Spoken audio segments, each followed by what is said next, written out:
Re-Zero, Side Story, Pristella Reconstruction Journal No. 5, Chapter 1.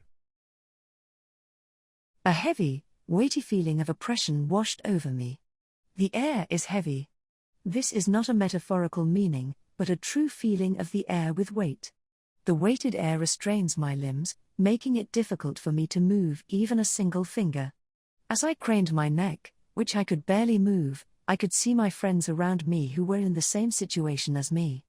Still, their damage seemed minor compared to my own, as they were down on one knee or sitting on the ground. That must be it. That's what Garfield thought, remembering the voice that had reached everyone's ears directly before they were in this desperate situation. If the voices we heard caused this situation, it stands to reason that the heaviest burden would fall on Garfield. That made sense to him. If there's one thing Garfield didn't agree with, it's this. Garfield, it would be strange if only one person didn't get affected, no matter what. Ezo, nevertheless. If we hadn't had that good fortune, our adventure would have ended here. For that, we should be able to say we're grateful. Ezo, who was on one knee diagonally in front of him, responded to Garfield's strained voice. His earnest words made sense in theory, but unfortunately, Garfield's disapproval came from an emotional standpoint. Garfield couldn't agree with him so easily. Ricardo, well, in my case, even if I could move, I don't think I could have helped with this. Ricardo was sitting on his haunches, scratching his head dexterously with his hooked arm. It was a somewhat modest self-assessment, considering the success he had achieved so far in conquering the Great Temple, but under the circumstances, no one could raise a negative voice. Indeed, the situation was already out of his hands. Neither Garfield nor Ezo, or Ricardo can do anything about it.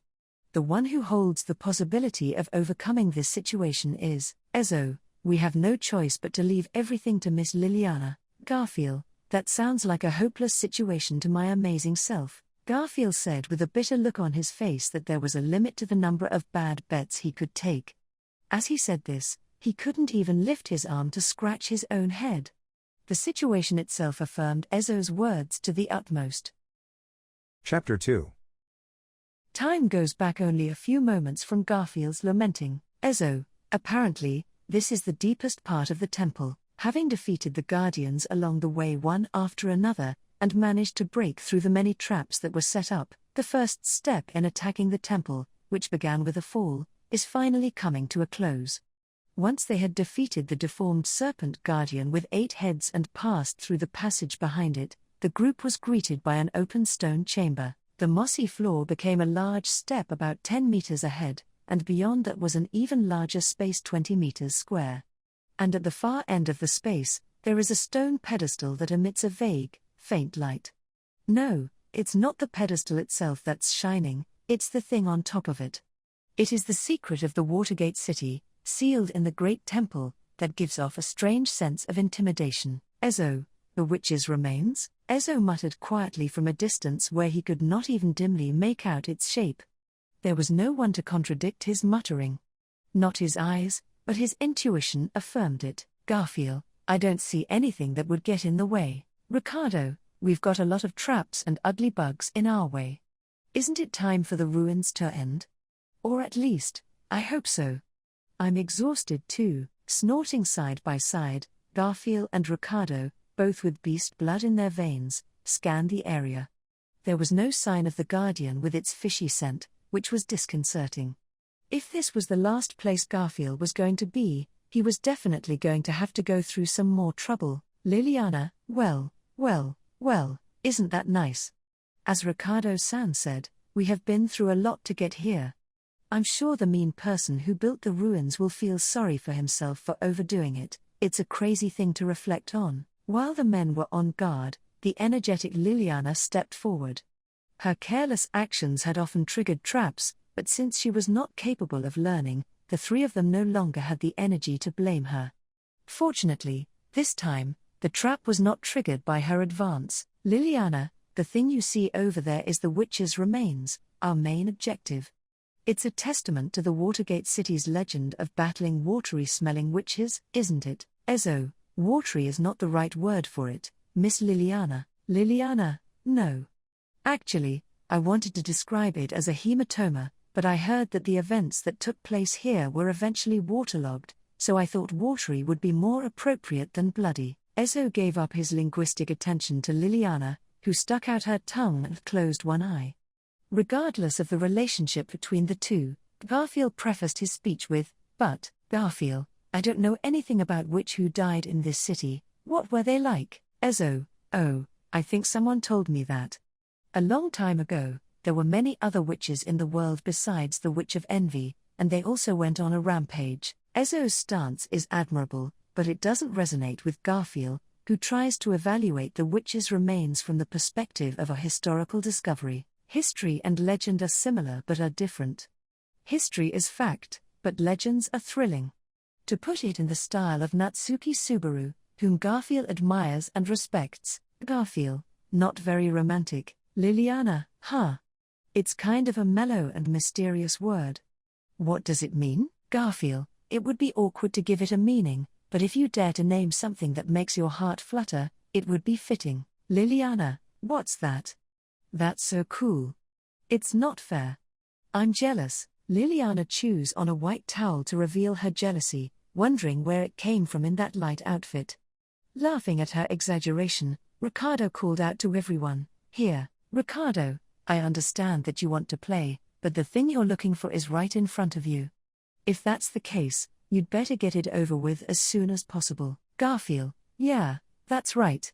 I need to wash myself." At any rate, Garfield's body was a mess of mud and sludge from the fierce struggle to get here. In order to bathe quickly, they must collect the witch's remains and return to the surface. With that in mind, the four of them stepped out.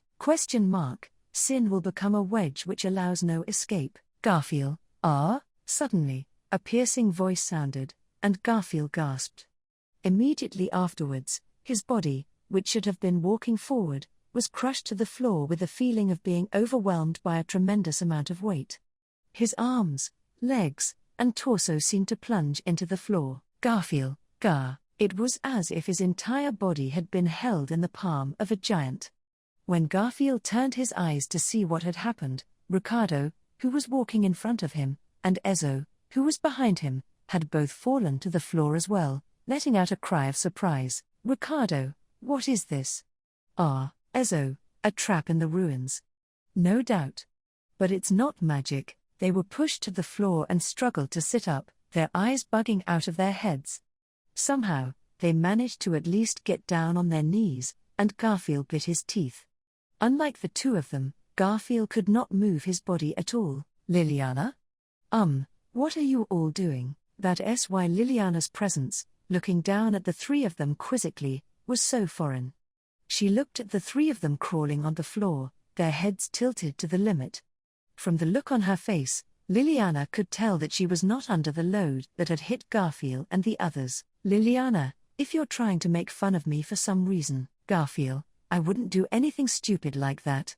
"You, Ezo, did you hear those funny words in your head?" "Liliana, you mean like sin something or other?" From beside the irritated Garfield, Ezo quietly asked Liliana a question. Liliana's answer was an affirmation of the existence of the strange voice that Garfield had also heard.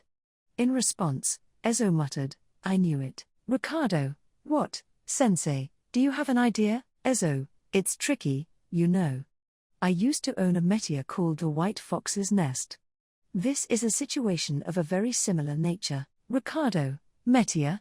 What does it do?" "Ezo, to put it simply, it's a test of the other person. You impose conditions and see if they can overcome them." Liliana: So it's like a trial." With a hand to her chin, Liliana's muttered words, which sounded like she was satisfied with the situation, said exactly what Garfield did not want to hear. The word trial is the last thing Garfield wants to hear anywhere. Of course, it's not as bad as the name Echidna.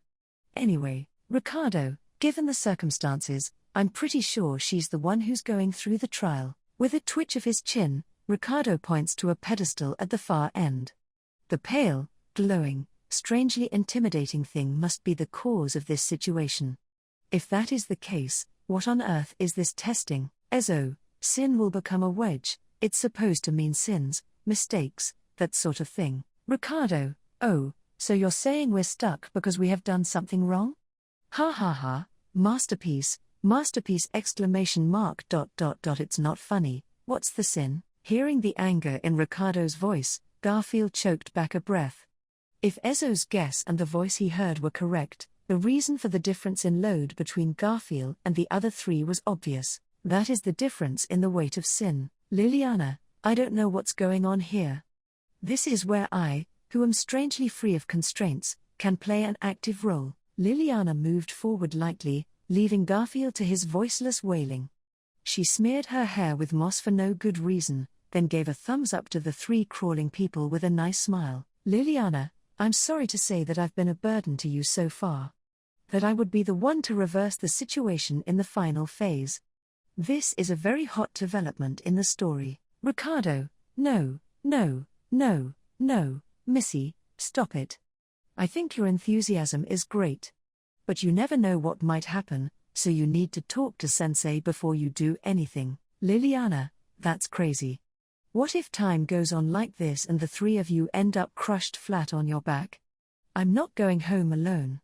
If that's the case, I'll have to show my womanness here. Not listening to Ricardo's words to stop her, Liliana turned her head forward with a snort, rolled forward once more, and landed at the bottom of the steps with her momentum.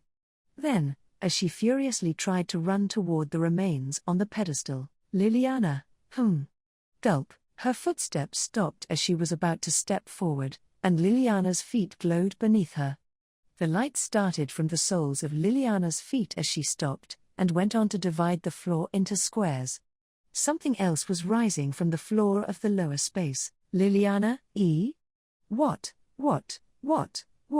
Around the panicked Liliana, stone statues rose and appeared one after another. They appeared side by side at equal intervals, forming a formation with Liliana at the center.